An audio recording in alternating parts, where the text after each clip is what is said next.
Добрый вечер. Сегодня 26 мая, 819-й день аннексии Крыма. Вы смотрите «Заман». В Крыму снова обыски в домах крымских татар. На этот раз рейды прошли в пригородах Симферополя, в Каменке и Хошкельде.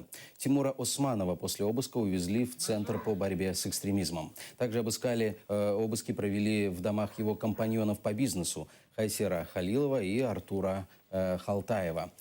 Обыскали их торговые точки в микрорайоне Хошкельде. Первый заместитель Меджлиса Нариман Джилял сообщил, что обыски у крымских татар проходили якобы в рамках борьбы с нелегальными мигрантами. А вы можете объяснить, что происходит? До сих пор к ним не допускают адвокатов. Во время обыска адвокатов также к ним не допускали. Что происходит с ними внутри данного ведомства, пока никто не знает. Любые попытки узнать у сотрудников ведомства, попытаться связаться с ребятами, не увенчались успехом. Мы точно знаем, что у них откатали пальцы. В это же время в Крыму проводят обыски в УФМС по Крыму, о чем также заявляла госпожа Поклонская в связи с организацией нелегальной миграции.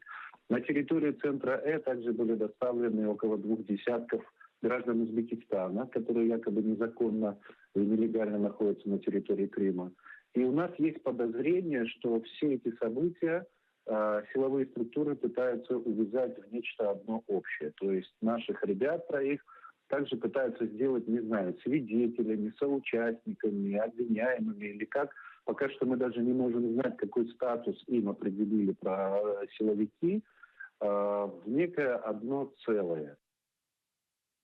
В Алупке обыскали пенсионеров. В семью пожилых мусульман приехали ФСБшники и пересмотрели всю религиозную литературу. Часть книг изъяли. Соседи утверждают, что это тихие и спокойные люди, без детей, никогда не вели никакой агитации, яркой политической позиции не имеют. До сих пор не нашли члена исполнительного комитета Всемирного конгресса крымских татар Эрвина Ибрагимова. Он исчез позавчера вечером. Его похитили люди в форме российской ДПС. Родители нашли видео похищения, где снято, как Эрвин бежал от нападавших. Вчера утром его автомобиль нашли открытым возле дома. Родные обратились с заявлением и видеозаписью в отделение полиции. Однако ни заявления, ни видео у них не приняли. Информации о местонахождении Эрвина Ибрагимова, к сожалению, на данный момент нет. Никаких новостей, что это могло быть и так далее, и так далее. Утром мы общались с сотрудниками УФСБ в Крыму. Они строят разные версии. Кстати, не отрицают, что, возможно, это могут быть провокации из Украины с целью дестабилизировать ситуацию здесь, в Крыму. Но мы в это, естественно, особо не верим.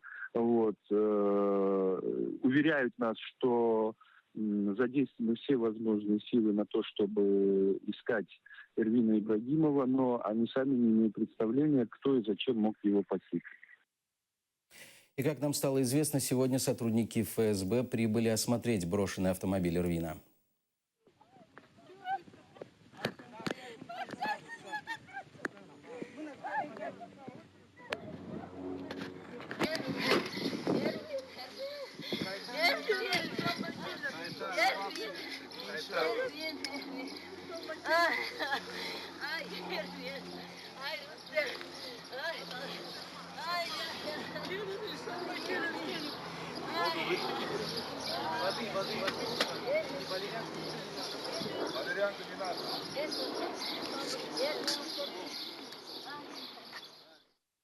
Прокуратура Автономной Республики Крым начала досудебное расследование по факту исчезновения на территории аннексированного полуострова члена исполкома Всемирного конгресса крымских татар Эрвина Ибрагимова. Об этом сообщает пресс-служба ведомства. Всемирный конгресс крымско-татарского народа обнародовал официальное заявление по поводу исчезновения Эрвина Ибрагимова. Он член исполнительного совета Всемирного конгресса крымских татар и экс-депутат Бахчисарайского горсовета. Поэтому его похищение расценивается как вызов всему мировому сообществу крымских татар, заявили члены конгресса. Российская Федерация, вдобавок продолжающей оккупации Крыма, добавила в свой список новое злодеяние против человечности. Член Координационного совета Всемирного конгресса крымских татар, 30-летний Эрвин Ибрагимов, 24 мая в 23:00 был похищен неизвестными личностями. От пропавшего вчера Эрвина Ибрагимова до сих пор нет новостей. Это не первое похищение человека в Крыму, где подобные случаи продолжаются до сих пор. Очевидно, что варварские и жестокие преступления против крымских татар будут продолжаться. Виновник всех этих злодеяний – Российская Федерация. Без промедлений она должна ответить в международном суде за все эти преступления и понести наказание. Государства и нации всего мира должны немедленно принять все необходимые меры, чтобы положить конец этим насильственным беззакониям.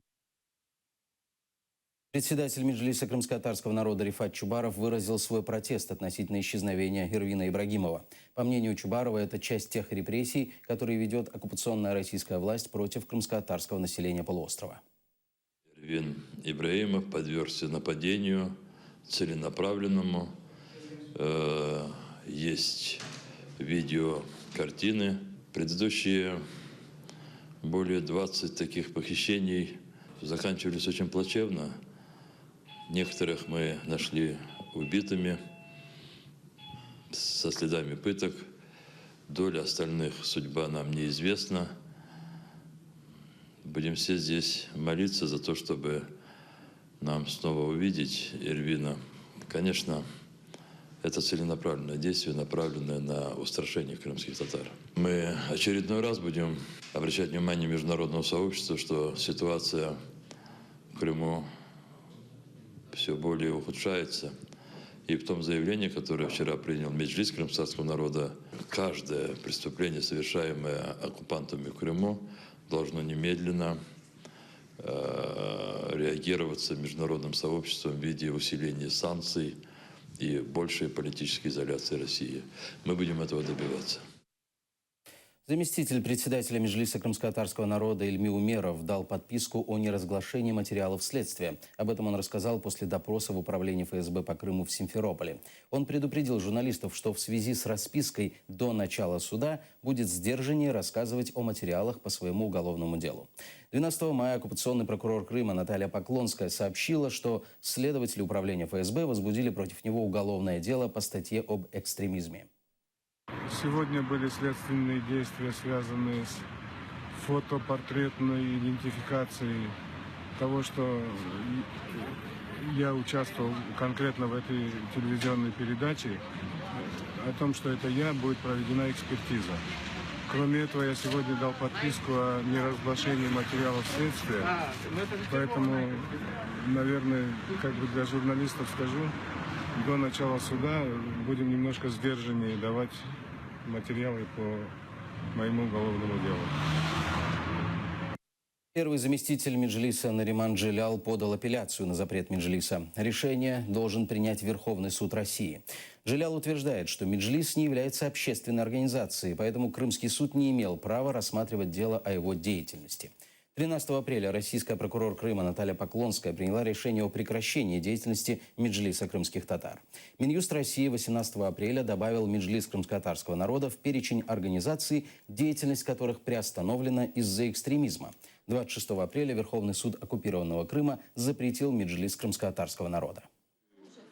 В основном мы говорили о тех же аргументах, что Меджлис не является общественным объединением и, соответственно, не может быть ответчиком по иску прокуратуры Крыма. Во-первых, мы говорили о том, что Верховный суд Крыма абсолютно не по праву проводил судебный процесс, так как Меджлис, если и признавать неким общественным объединением, как это требует прокуратура, то является международным общественным объединением, а соответственно суд, который должен был рассматривать вопрос о запрете Меджлиса, это Верховный суд Российской Федерации, а не Верховный суд Крыма. Ну, кроме того, мы говорим о недоказанности многих фактов, которые изложены в иски, например, недоказанность фактов осуществления экстремистской деятельности, проведения несанкционированных мероприятий, причастности Меджлиса к энергоблокаде и многие-многие подобные вещи, которые мы считаем основными в плане абсолютно безосновательности и незаконности принятого по нам по запрету Меджлиса решения Верховным судом Крыма. В В Крыму рассмотрят апелляцию на продление ареста Ахтему Чийгозу. Завтра в 10:00 в Верховном суде оккупированного Крыма рассмотрят апелляционную жалобу на решение этого же суда от 20 мая о продлении срока ареста заместителю председателя Меджлиса до 22 июля. Российские власти Крыма обвиняют его в организации массовых беспорядков во время митинга 26 февраля 2014 у стен Верховной Рады Крыма.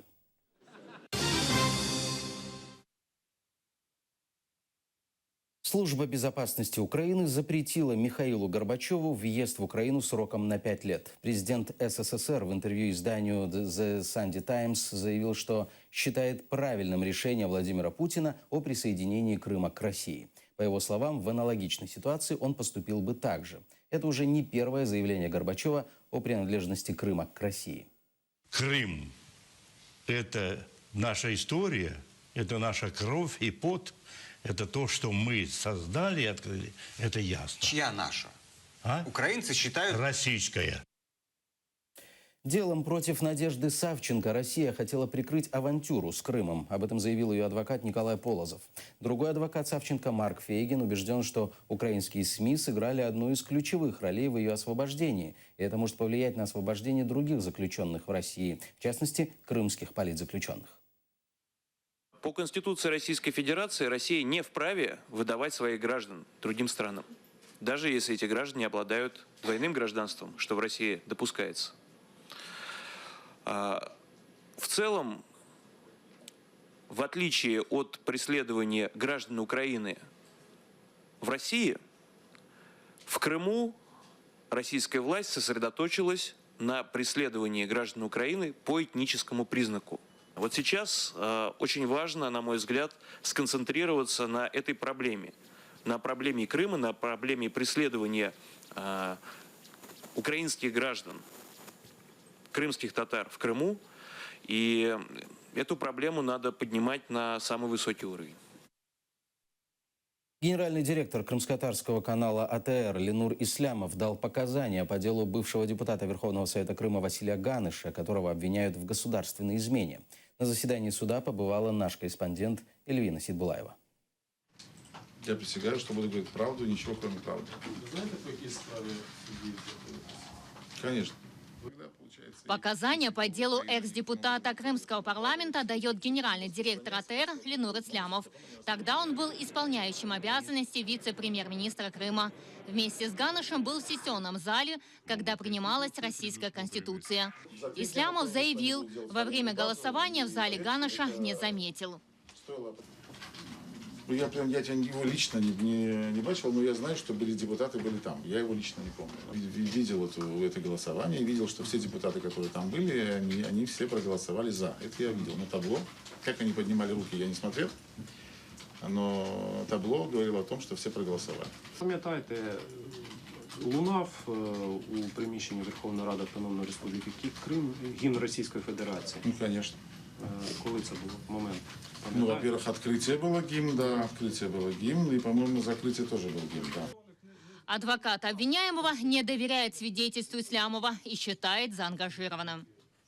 Я зазначаю, що свідок є заінтересована особа, яка навіть не перебуває під слідством, яка була делегована до рішенням Меджлісу, тому ми вважаємо, що він є упереджений, він дає своє свідчення.